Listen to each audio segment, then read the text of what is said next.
Hello guys, in today's video I will be showing you how to fix Capcut search not working problem. So the answer is easy, just go to the settings, then scroll down to the apps section, then go to the search and search Capcut, and then go to the storage, and here you will find this clear cache option. Click on it.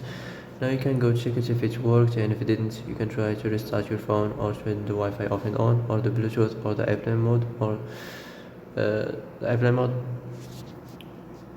Also, you can try to clear data, but be careful. If you clear data, all this application's data will be deleted. This includes all files, the settings, the accounts, the databases, etc. So be careful if you want to clear your data.